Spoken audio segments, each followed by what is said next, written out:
faut que je vous raconte un truc. Ce matin, en faisant couler mon café et celui de Jujules, notre DA, aka m'amuse, il m'informe que la première bannière publicitaire est apparue sur le web il y a 30 ans, en 1993. En 93, j'avais 10 ans, il en avait 4, et cette information ne résonne évidemment pas en lui comme en moi. Si l'on considère cet événement comme le début du marketing digital, je travaille donc dans un domaine qui m'est postérieur. Bref, je suis plus vieille que mon métier. Pire, en 30 ans, le marketing digital est devenu le super-héros de la publicité, tandis que moi, je suis devenue une quarantenaire lambda, toujours pas d'accès à l'ISF. Je rebondis sur un parallèle qui laisse transparaître clairement mon besoin immédiat d'un Xanax avec un « Ouais, c'est vrai qu'il paraît impossible de s'en passer pour exister en tant que marque, alors que moi, si ça continue, je vais bientôt me faire piquer mon job par une IA. » Il commence par m'assurer qu'heureusement, aucune IA ne pourrait jamais me ressembler. Je ne comprends pas pourquoi il dit « heureusement, mais passons ». Toujours est-il que Jujule, un tantinet tatillon, ajoute que ma première affirmation n'est pas non plus tout à fait vraie, et il illustre immédiatement son propos avec la marque Lush, le partenaire de mes bains moussants rose pailleté, que pour le coup, je connais très bien. Mais ça ne marche pas. En effet, Lush n'est plus active sur les réseaux sociaux depuis 2 ans. L'enseigne s'est même positionnée comme anti-sociale tant que les réseaux ne seront pas safe. Car oui,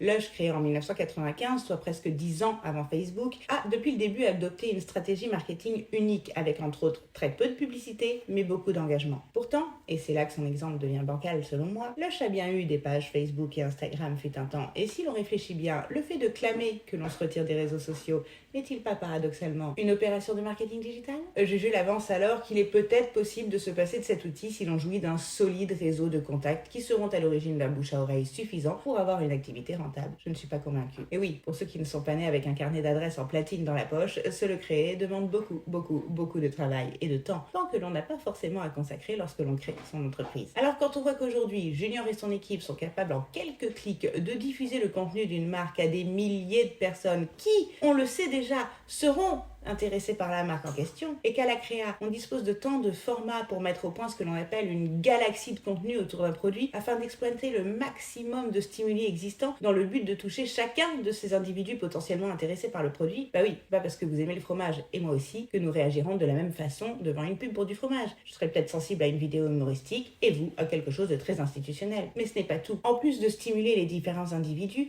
la galaxie de contenu permet aussi d'éviter l'ad fatigue, la fatigue publicitaire en français dans le texte. L'ad fatigue, c'est ce qui arrive lorsque vous voyez sans cesse une publicité, si bien que vous finissez par haïr la marque jusqu'à parfois avoir des pensées peu courtoises envers son créateur. En gros, l'effet obtenu est aux antipodes de l'effet escompté. À court d'arguments devant ma verve matinale, je sens que Jujule abdique en avouant qu'en effet, lorsque l'on se rend compte de la puissance du marketing digital dans le monde d'aujourd'hui, on se dit que, sauf cas très particulier, ce serait bien bête de s'en passer. Ce sur quoi Popo Beauté, notre monteuse tout-terrain qui entre-temps a elle aussi eu envie d'un café et a été témoin de la fin de notre conversation renchérie, mais oui, pourquoi rester sur Terre lorsque l'on peut avoir accès à toute une galaxie ?